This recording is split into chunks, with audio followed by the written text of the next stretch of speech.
말씀을 통해서 뭔가 내게 주시는 말씀이 있어 결단하는 시간 되게 하여 주옵소서. 오늘도 오직 주님의 도구로만 쓰임받기 원합니다. 주여 도와주시옵소서. 감사하며 살아계신 우리 주 예수 그리스도 이름으로 간절히 기도 올려옵나이다. 아멘. 오늘도 귀한 자리에 오신 거 환영하고 사랑하고 축복합니다. 눈은 반짝반짝, 귀는 쫑긋쫑긋, 입은 아멘 아멘. 이제 기도는 덕복된 자리가 될 줄로 믿습니다. 아멘. 오늘도 캐나다에 계신 전사관 집사님, 또 그리고 김효선 자매님, 또 김정분 권사님 늘 보시는데 4월 한 달간도 행복하고 복된 한 달 되시기를 주의 이름으로 축복합니다. 아멘. 백화점에서 나이가 꽤 드신 노부부가 두 손을 꼭 잡고 다니시는데 얼마나 다정스러워 보이는지 많은 사람들이 부러운 시선으로 보고 있습니다. 그러다가 백화점 한 그 직원이 그 남편분에게 물었습니다. 아니, 이게 연세가 드셔도 이렇게 자연스럽게 손을 잡고 다니시니까 얼마나 보기 좋은지 모르겠습니다. 참 부럽습니다라고 얘기하자 남편분이 한숨을 푹 쉬면서 이렇게 얘기합니다. 내 아내가 충동 구매가 너무너무 심해서 이 손을 꼭 붙들지 않으면 막을 수 없기에 이렇게 꼭 붙잡고 다닙니다 라고 이야기를 하더랍니다. 여러분, 이 말을 들으면서 어떤 생각을 했어요? 저는 이런 생각을 해봤습니다. 우리도 세상으로 나가고 싶은 충동을 항상 느낍니다. 근데 내가 그걸 잘 자제할 수가 없어요. 주님이 내 손 붙잡아 주실 때만이 세상에 가지 않고서 주 안에서 늘 평강과 기쁨을 누리는 신앙생활을 할 수 있지 않나 생각합니다. 4월도 여러분 금년 1년도 평생 주님이 손잡고 동행하시기를 주의 이름으로 축복합니다. 아멘. 오늘은 종료주일입니다. 그러나 오늘 본문을 보면 여러분이 좀 의아하게 생각하실 수 있습니다. 보통 종료주일 하면 마태복음 21장 1절에서 11절, 누가복음 11장 1절에서 12절, 그래서 마가복음 11장 1절에서 11절, 누가복음 19장 28절에서 38절, 요한복음 12장 12절에서 19절 말씀일 텐데, 오늘 저는 고린도전서 13장 1절에서 4절 말씀을 택했습니다. 좀 의아하실 수는 있겠습니다만 저는 좀 더 본질적으로 한번 종료주일에 우리가 뭘 해야 되는지 생각해 보기 위해서 본문을 선택했습니다. 주님은 갈릴리 지역에서 복음을 전파하시다가 예루살렘 성으로 들어오십니다.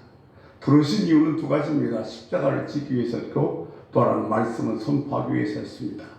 아침에 들어가셔서 말씀을 선포하시고 저녁에 나와서 밖에서 주무시고 다시 또 들어가서 말씀을 선포하시고 다시 나와서는 베다니에 있는 나사로 집에서 모셨습니다. 베다니는 예루살렘에서 2km 정도 떨어져 있기에 도보로 왕래하기는 충분한 거리입니다. 목요일날 저녁에는 주님께서 겟세마네 동산에서 최후의 기도를 하시고 금요일날 새벽에 잡히시고 금요일날 새벽에 재판을 받으시고 오전 9시에 십자가에 달려서 오후 3시까지 고난을 받으시다가 돌아가십니다.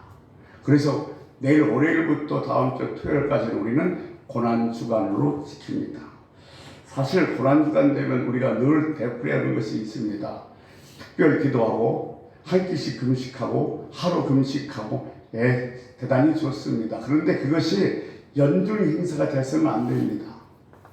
고난주간에 정말로 주님이 나를 위해서 십자가 지신 그 사랑을 느끼면서 내가 뭔가 그 주님의 고난에 느끼고 동참하는 뭔가 있어야지 그냥 연중 행사로 끝내버리면 예식이 되어버리고 외식이 되어버려서 아무런 의미도 없다는 겁니다. 그래서 저는 오늘 근본적으로 고난주간에 우리 뭘 한번 해볼까 생각하시다가 오늘 말씀을 준비하게 되었던 겁니다. 그래서 우리 다음 주는 부활절로 지킵니다. 사실 부활절은 우리 기독교 종교의 가장 큰 명절입니다. 우리는 보통 성탄절을 가장 큰 명절로 생각하고 있습니다만 기독교에서는 부활절이 가장 큰 명절입니다. 왜냐하면 기독교에만 부활이 있습니다. 다른 종교에는 부활이 없습니다. 그리고 예수님께서 부활의 첫 열매가 되어 주셨습니다. 어느 종교도 죽었다 다시 살아났고 살아난 몸으로 영원히 하나님 나라에서 하나님과 함께 산다는 종교는 없습니다. 그래서 기독교의 가장 큰 명절은 부활절입니다. 그런데 정말 주님이 다시 살아나셨습니까? 그게 사실입니까? 라고 묻습니다만 사실입니다. 어떻게 알 수 있냐고요? 지금도 사람들이 기도하다가 수없이 주님의 음성을 듣고 그래서 주님의 종이 되기도 하고 주님을 위해서 헌신하기도 하고 때로는 뭐요? 주님을 위해서 목숨을 내놓고 주님을 사랑하게 되는 것입니다. 우리가 생각해보는 종료주의는 이렇습니다.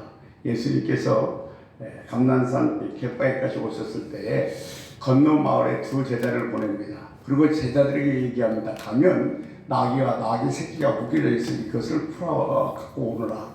누가 뭐라고 하면 주가 쓰시겠다라고 이야기합니다. 정말로 맞은편 마을에 갔으니 나귀와 나귀 새끼가 매어 있고 제자들이 풀어오자 주인이 왜 그러냐고 묻자 제자들이 말합니다. 주가 쓰시겠다. 그러자 그 나귀 주인 아무 말 없이 나귀 새끼를 내어줍니다. 여러분, 주님이 말씀이라면, 주님의 뜻이라면 내가 좀 수고가 있더라도 내가 좀 힘들어도 순종해야 합니다. 주님께서 말씀하신 거라면 주님의 일이라면 내 이익은 버려버리고 내 생각은 버려버리고 나의 어떤 경험은 내버려버리고 즉각적으로 순종해야 됩니다. 내가 이것이 뻔히 주님의 길인 줄 알면서도 뒤로 미루면 반드시 사단이 들어오게 되어 있습니다. 그래서 즉각적으로 순종해야 됩니다. 절대 순종입니다. 어떤 건 하고 어떤 건 하지 않고 고르는 것이 아니라 주의 말씀이라면 무조건 절대적으로 순종해야 되고 끝까지 순종해야 됩니다. 하다가 힘들다고 버겁다고 그만두는 것이 아니라 끝까지 순종하는 것이 진짜 순종인 줄로 믿습니다. 왕 중의 왕인 예수님께서 나귀 새끼를 타고 예루살렘 성에 입성하셨습니다. 보통 장군만 돼도 100마를 타고 입성합니다. 우리가 TV에서 보면 진종원도 100마를 타고 다니는 거 보면 자기 위세를 자랑하기 위해서이죠. 그런데 왕 중의 왕이신 예수님께서 나귀 새끼를 타셨다는 것은 겸손의 극치입니다. 모든 죄의 시작은 어디서 시작되냐면 하나님을 외면한 교만에서부터 시작됩니다. 뭔가 다 하나님의 은혜로 된 건데 주님의 도우심으로 된 건데 잘되고 좋아질 땐 나도 모르는 새에 내가 탁 튀어나와서 내가 이랬잖아, 내가 잘했잖아, 내가 이거 했잖아 하면서 교만해지기 시작해서 결국 죄가 시작된다는 겁니다. 그래서 우리는 내가 뭐가 좀 힘들고 어렵고 답답할 때는 혹시 내가 교만한 건 아닌가 한번 스스로 점검해 볼 줄 알아야 합니다. 예수님은 예언대로 오셨습니다. 그냥 어느 날 갑자기 오신 것이 아니라 구약에서부터 계속해서 예언하신 그대로 오셨습니다. 창세기 3장 15절에 아담의 후손으로 오신다고 말씀하셨고 여자의 몸으로 태어나서 이 땅에 오셨습니다. 미가서 5장 2절의 말씀을 봐도 베들레헴 에브라다야 너는 유다 족속에서 작은 자라도 여기에서 이스라엘 다스릴 자가 나타나리라 말씀하셨습니다. 여러분, 말씀은 좀 불편해도 말씀을 내가 말씀대로 살아가는데 그게 좀 불편해도 말씀대로 살아야 합니다. 많은 사람들이 예수를 믿으면서도 말씀대로 살지 못하는 가장 중요한 이유가 어디 있냐면 말씀대로 살면 불편하기 때문에 그렇습니다. 내가 좀 불편해도 내가 좀 힘들어도 우리는 말씀대로 살아야 하는 겁니다. 예수님께서 예루살렘 성에 입성하시자 예루살렘 성에 살던 많은 백성들이 나와서 자기 옷을 벗어서 길가에 깔고 종려나무를 꺾어서 가다 깔고 종려나무를 흔들면서 예수님을 환영합니다. 이것은 왕을 환영하는 모습입니다. 그러면서 그들을 외칩니다. 호산나 호산나. 호산나는 구원하소서라는 뜻입니다. 우리를 구원하소서가 호산나입니다. 그 당시 이스라엘 백성들은 로마의 압제와 헤롯의 학점 때문에 정말로 시달리기 어려워서 절실하게 구원자가 필요했습니다. 그런데 그럴 때 이 예루살렘 백성들은 예수에 대한 소문을 듣습니다. 무슨 소문이냐면 죽은 나사로를 살린 소문입니다. 그런데 그분이 지금 예루살렘 성으로 들어오신다는 겁니다. 그렇죠. 그분이라면 우리를 이 압제와 이 어려움에서 건질 수 있다 싶어서 호산나 호산나 우리를 보내달라고 그때는 환영하면서 외쳤던 것입니다. 여러분, 우리를 구원하소서. 우리도 구원 많이 받아야 됩니다. 죄에서 구원받아야 되고, 영원히 구원받아야 되고, 어려움에서 구원받아야 되고, 질병에서 구원받아야 되고, 날마다 구원받는 삶을 살아야 됩니다. 요한복음 16장 23절에 뭐라고 말씀하시냐면, 너는 아버지께 구하라. 그러면 내 힘으로 모든 걸 주신다고 그랬습니다. 구하라 받으리라 기쁨이 충만하리라. 아멘. 우리 삶 속에서 여러분 이 구원의 역사가 많이 일어나기를 주의 이름으로 축원합니다. 아멘. 주님께서 예루살렘에 입성한 이유는 십자가를 지으려고, 죽으시려고 입성하셨습니다.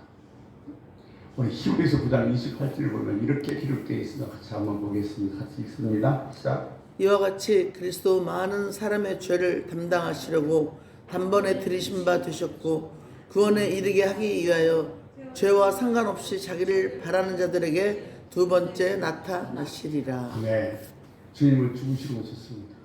여러분, 우리 주님이 죽음을 생각할 때에, 십자가의 죽음을 생각할 때 이 세 가지는 꼭 잊지 말아야 됩니다. 첫째 뭐냐면 예언된 죽음입니다. 주님은 자연 사시는 것이 아닙니다. 재난 사시는 것이 아닙니다. 성경에 예언한 대로 주님께서 죽으셨습니다. 주님의 이 죽으심이 없으면 우리는 새로운 생명의 은총을 누릴 수가 없습니다. 그래서 우리는 신앙생활이라는 것은 주님이 우리를 위해서 죽으신 그 사랑에 날마다 응하면서 사는 것이 신앙생활입니다. 두 번째, 죽음의 고통입니다. 주님은 가시면류관을 쓰셨습니다. 팔과 손과 발에는 못을 박히셨고 옆구리는 창으로 찔리셨습니다. 제자들도 배반했습니다. 가족들도 버렸습니다. 사랑했던 사람들조차 버렸던 그 외면당한 고통은 이루 말할 수가 없습니다. 우리는 상상할 수도 없습니다. 그러나 주님께서 왜 이렇게 이런 고난을 당하셨는가? 죄의 고통이 얼마나 무서운지를 주님께서 심히 다가시면서 우리들에게 보여주셨다는 겁니다. 여러분, 주님의 십자가의 죽음을 생각할 때마다 죄가 얼마나 무서운 것인가를 우리는 얼마나 기억할 수 있어야 됩니다. 세 번째, 죽음의 능력입니다. 주님께서 십자가에서 마지막 하신 말씀이 무슨 말씀이냐면 다 이루었다는 말씀입니다. 그건 끝났다는 얘기가 아닙니다. 이제 새로운 구원의 새 인간의 창조, 새로운 생명의 시점을 얘기하는 겁니다. 하나님이 계획한 대로 모든 구원이 이제 다 이루어졌다는 얘기입니다. 우리가 주님의 죽음을 생각할 때마다 이 세 가지, 예언된 죽음, 죽음의 고통, 죽음의 능력을 늘 잊지 말고 기억해야 될 줄로 믿습니다. 아멘. 여러분, 오늘 여기에 왜 오셨습니까? 왜 오셨어요? 은혜 받으러. 제가 이런 말씀 드렸죠. 은혜를 받으면 받는 걸로 끝나는 것이 아니라 내가 은혜를 받으고 말미암아 누군가 그 은혜의 혜택을 누리는 사람이 있어야 된다. 사실 오늘 여러분, 우리는 여기 왜 왔냐고요? 죽으려고 왔어요. 내가 죽어야 됩니다. 죽었는데 무슨 자존심이 있고 죽었는데 무슨 욕심이 있습니까? 날마다 살려고 하니까 문제예요. 내가 내 남편을 위해서, 내 아내를 위해서, 내 자식을 위해서, 또 내 직장 동료를 위해서, 내 교회를 위해서 죽어야 됩니다. 사도 바울의 십자가의 철학은 죽어야 산다는 겁니다. 내가 그들을 살리기 위해서 죽었을 때 주님께서는 은혜로 반드시 우리를 다시 살리실 줄로 믿습니다. 아멘. 왜 주님은 우리를 위해서 죽으셨을까요? 주님은 왜 십자가 위에서 당신의 몸을 내어주셨을까요? 우리를 사랑하셨기 때문입니다. 소위 성공한 사람들은 세 가지가 다르다고 합니다. 첫째, 표정이 다르대요. 이 즐거운 표정, 기쁜 표정은 상대방에게 신뢰감을 주고 안도감을 준다는 겁니다. 그러니까 내가 어떤 표정을 짓냐에 따라서 상대방에게 조금 불편을 줄 수도 있고 때로는 위압감을 줄 수도 있지만 이 편안한 얼굴, 행복한 얼굴, 기쁜 얼굴은 상대방에게 신뢰감을 줄 수 있다는 겁니다. 이 사단은 어디로 들어오냐면 우리들이 마음으로 들어옵니다. 가룟 유다에게도 예수 팔세각을 마음속에 집어넣었습니다. 그런데 사단은 전능자가 아닙니다. 우리 마음을 알 수가 없습니다. 그러면 우리의 마음을 어떻게 아는가? 제일 첫 번째가 우리의 표정을 보고 합니다. 자 성질냈구만. 자 삐졌구만. 자 속상하구만. 그때 우리 안에 들어와서 우리를 자기 종으로 삼아버립니다. 그러니까 표정이 정말 중요합니다. 성공한 사람은 주위에 원수가 없습니다.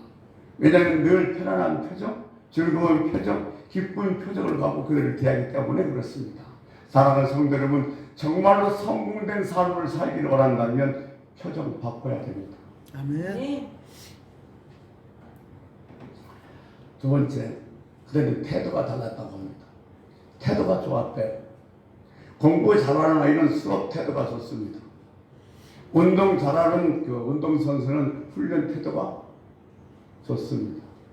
우리도 기도를 하든 예배를 하든 태도가 좋아야 됩니다. 태도가 좋다는 얘기는 다른 말로 바꿔서 말씀드리면 집중하는 겁니다. 예배 드리는 태도를 보면 그 사람의 신앙 상태를 알 수 있다고 합니다. 그만큼 예배 드리는 태도, 기도 드리는 태도가 매우 중요합니다. 여러분, 이 예배에 집중해야 됩니다. 자, 오늘 이 예배를 들 때 여러분이 말씀을 듣는데 말씀을 어떤 의미로 들으십니까? 보통 세 가지 청취가 있다고 얘기합니다. 첫 번째, 사교적 청취입니다. 왔으니까 들어주는 거예요. 왔으니까 들어주는 겁니다. 두 번째, 집중적 청취입니다. 오늘 내가 뭔가 하나 깨달아야 되겠어. 뭔가 결단해서 바꿔보겠어. 그러면서 듣는 겁니다. 세 번째, 심판과 청취입니다. 뭐 어디 잘못됐지, 오늘 설교 뭐 틀렸지, 뭐가 안 맞았지, 이게 지적하려고 듣는 것. 그게 아니라 정말로 집중적으로 들어서 오늘 내가 뭔가 깨닫고 뭔가 바꿔보겠다는 그런 태도로 말씀 드릴 때에 말씀의 은혜가 되고 주의 음성으로 들려질 줄로 믿습니다. 아멘. 세 번째는 지혜가 다르다고 합니다. 최고의 지혜는 무엇입니까? 성경은 최고의 지혜는 하나님의 음성을 들을 수 있는 거라고 얘기합니다. 솔로몬도 이 지혜를 원했습니다. 우리가 최고의 지혜를 가졌다는 것은 하나님을 볼 수 있고 하나님의 음성을 들을 수 있는 게 최고의 지혜입니다. 이 지혜를 가졌으면 상대방의 마음을 이해할 수가 있기 때문에 그렇습니다. 여러분, 이 지혜가 여러분에게 있으시기를 주의 이름으로 축원합니다. 아멘. 근데 이 지혜는 내 영이 살아있어야 됩니다. 예수 믿고 거듭났다는 얘기는 다른 말로 얘기하면 죽었던 내 영이 다시 살아난 겁니다. 죽었던 영이 다시 살았다는 말은 또 다른 말로 바꿔서 말씀드리면 하나님의 형상이 회복된 겁니다. 하나님의 형상이 회복됐을 때 비로소 하나님을 볼 수 있고 하나님의 음성을 들을 수 있습니다. 하나님의 형상이 회복되는 건 매우 중요합니다. 하나님의 형상이 회복되는 게 매우 중요한 건 왜 그러냐면 하나님의 형상이 회복돼야 내가 죄인인 줄 압니다. 오늘도 우리 주님께서는 예배를 통해서 죄인을 만나러 오신 줄로 믿습니다. 아멘. 이 예배를 통해서 내가 주님을 만나지 못할 이유가 있다면 나는 죄인이 아니라고 생각하기 때문에 그렇습니다. 우리 주님은, 우리 하나님은 죄인 만나러 오셨는데 나는 죄인이 아니라고 생각하면 우리 주님 만날 수 없지요. 내가 그래도 예수 믿는데, 내가 그래도 전도도 하는데, 봉사도 하는데 나는 죄인이 아니에요. 우리는 죄인입니다. 근데 이걸 어느 때만 느낄 수 있냐면 내 영이 살아났을 때, 거듭났을 때, 하나님의 형상에 회복됐을 때 비로소 나는 죄인이구나를 깨달을 수 있다는 사실입니다. 그래서 하나님의 형상이 회복되는 게 매우 중요합니다. 계시는 하나님의 뜻을 깨닫고 알게 해주는 겁니다. 복은 하나님의 은혜를 주시는 겁니다. 설교는 하나님의 오해를 풀어주는 겁니다. 하나님의 오해를 풀어주는 겁니다. 여러분, 죄인의 특징은 뭐냐면 거짓입니다.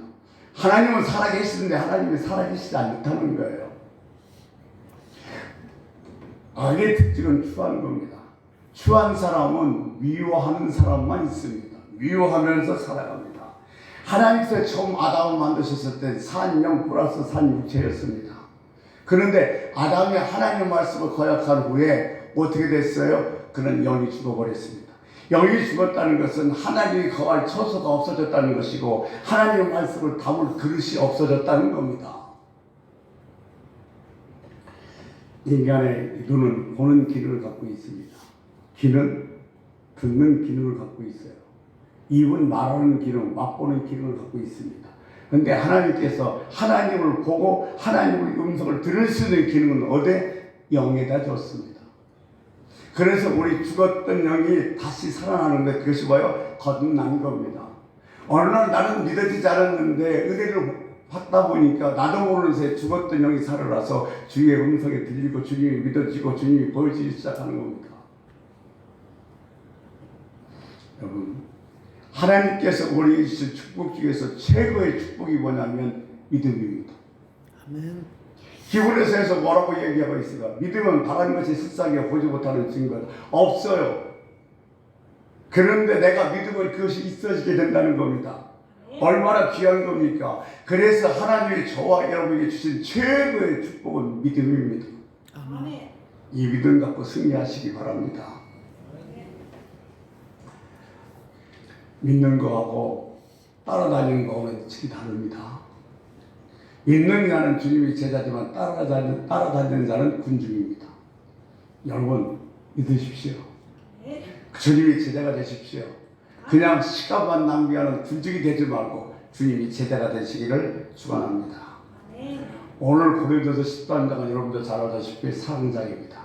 근데 이 사랑장에서 사랑을 정의하는데 제일 먼저 어떻게 정의하고 있냐면 고린도서 13장 4절 말씀 같이 보겠습니다.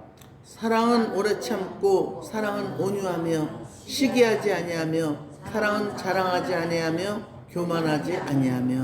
아멘. 금주의 안구 성경입니다. 성경 구절입니다. 오늘 사랑을 정의하는데 제일 먼저 뭐라고 정의하고 있냐면 사랑은 오래 참고 오래 참는 거라고 정의하고 있습니다. 참 요즘은 참을 수 없는 시대가 되어버렸습니다. 외국인들이 한국에 와서 제일 먼저 배우는 단어가 빨리빨리라고 그러죠. 신호등에서 파란불이 켜졌는데 2, 3초만 늦게 출발해서 뒤에서 빵빵거리며 난리가 납니다. 빨리빨리가 다 모든 것을 통과하는 그런 시대가 되어버리고 말았습니다. 언제가 뉴스에서 아들이 어머니한테 홀꾸짐을 듣다가 참지 못해서 양호 방망이로 어머니를 때린 사건도 있었습니다. 요즘 자식들은요 부모의 훈계를 참지 못합니다. 학생들은 선생님의 훈계를 참지 못합니다. 그러니까 대들고 구타했다고 고발하고 핸드폰을 사기를 찍고 그러죠. 그런데 오늘 성경은 뭐라고 얘기하고 있냐면 사랑하면 뭐 하는 거래요? 오래 참는 거래요.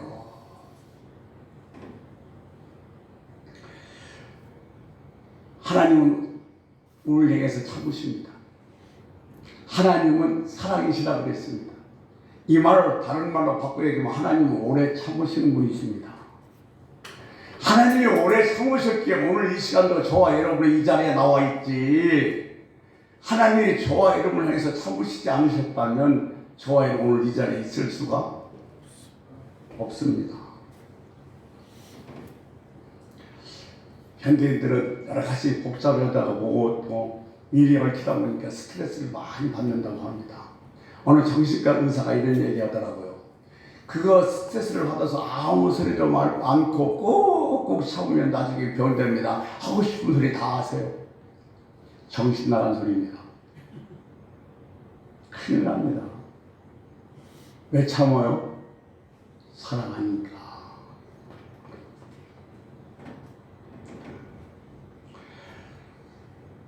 내가 죽어야 살아요. 내가 죽어야 내 남편이 살고 내 자식이 살고 내 옆에는 동료가 살고 교육이 삽니다. 이것이 사도 바울이 얘기하는 십자가의 철학이에요. 죽어야 산다. 언제가 88세 된 할머니께서 90세 된 할아버지와 3억의 위자료를 받고 이혼했습니다. 60년 동안 살면서 6남매를 두고 살았습니다. 어느 분이 이런 말을 합니다. 60년 동안 참고 살으셨으면 그냥 살지 그 연세에 무슨 이혼이세요? 그런데 그 할머니는 참고 산 게 아닙니다. 매일매일 뭘 다짐했냐면 내가 웃을 수가 있어도 이혼한다.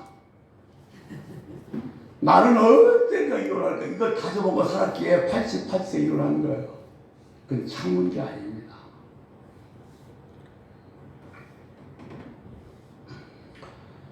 참는 것은 사랑이라고 얘기를 하고 있습니다.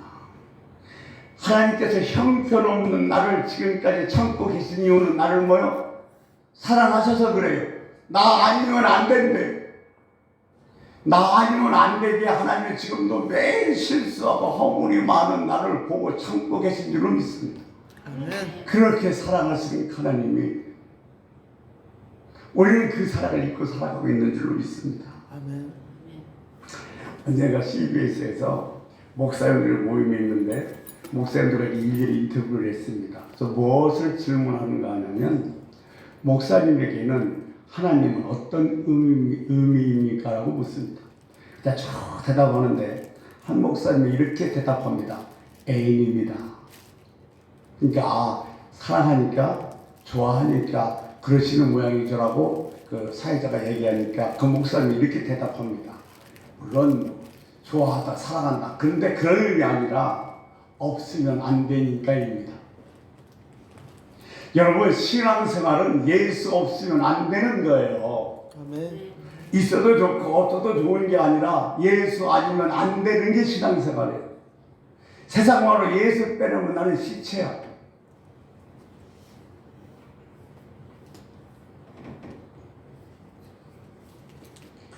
지금 우리 주변에 붙여진 많은 사람들, 그것이 가족이 됐든 교육이 됐든 아니면 이웃이 됐든 아니면 직장 동료가 됐든 하나님께서 붙여준 이유는 뭐냐면 사랑하라 붙여줬습니다. 사랑하고 하라고 붙여주셨기에 나는 그 사람을 사랑하고 그 사람을 살리기 위해서 내가 죽어야 됩니다. 내가 죽는 건 오래 참는 겁니다. 내가 참으로 말미암아 내 주변 사람들을 살리고 사랑할 수 있게 되어지는 겁니다. 여러분 저는 오늘 이 종료주일날 이 사랑자 고린도서 13장을 본문으로 선택한 이유는 물론 고난주간에 여러분 특별 기도도 하고 금식도 하고 다 좋습니다만 한번 이 훈련을 했으면 좋겠어요. 여러분 스스로가 나 이건 못 참어. 그거 있잖아요.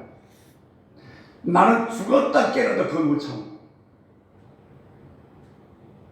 없어요. 내가 다른 건 다 참지만 나 그것만은 못 참어. 그 참는 훈련 기한 삼으시기 바랍니다. 아멘. 나는 이것만은 못 참았는데 나 이 고난주간에 주님 고난 생각하면서 지금만은 무슨 수가 있어도 그것도 참아보겠다. 그 훈련을 고난주간으로 삼았으면 좋겠습니다. 아멘. 우리 참는데 세 가지를 참아야 됩니다. 첫째, 내 자신에 대해서 참아야 됩니다. 우리는 왜 못 참아요? 왜 화가 납니까? 이유는 간단합니다. 잘나서 그래요. 내가 잘나서 그거 못 깨는데 그 소리 못 듣습니다. 그거 못 찾아봐요. 그런데 나는 잘난 것이 아니라 부족한 사람입니다. 나는 한없이 부족한 사람에게 그런 소리 들어도 괜찮아요. 하나님이 저 사람을 통해서 나를 지금도 그걸 시작하는 거야. 그래 참아야지. 내 부족함을 인정하면 얼마든지 참을 수 있습니다. 기억합시다. 나는 잘난 게 아니라 부족하다. 아멘. 그래서 참아야 되는 겁니다. 두 번째는 이웃에 대해서 참아야 됩니다. 이웃에 대해서 참아야 될 이유는 내가 하나님께서 앞서 말씀드린 것처럼 사랑하라고 붙여준 사람입니다. 그들을 사랑하고 그들을 살리기 위해서 내가 죽어야 됩니다. 죽는 건 더 쉽게 말씀드리면 참는 거예요. 내가 붙여준 이웃을 위해서, 동료를 위해서, 가족을 위해서 나는 뭐야? 참습니다. 그때 살아나는 역사가 있는 줄로 믿습니다. 네. 세 번째, 하나님의 때를 향해서 참아야 됩니다. 하나님의 뜻이 무엇인가를 알고 묵묵히 참고 기다려야 됩니다. 그런데 우리는 다 때는 누구냐면 내 때입니다. 내 때에 이루어져야 된다고 생각합니다. 그러나 때는 내 소관이 아닙니다. 하나님의 소관입니다. 그러니까 하나님 때에 하나님의 뜻이 이루어질 줄 알고 참고 기다릴 때에 때가 되면 하나님은 세우시고 하나님은 일으켜 주시고 하나님은 축복하실 줄로 믿습니다. 그런데 참아야지 참아됩니까? 꿀떡 같은데 안 참아져요. 내가 못 찾습니다. 하나님이 함께 하셔야 됩니다. 요셉이 수많은 고통 중에서 그 참고 나중에 국무수리가 될 수 있었던 가장 중요한 이유는 성경에 보면 하나님이 함께 하심으로입니다. 여러분 여기서 이렇게 올라오면 부르세요. 주여!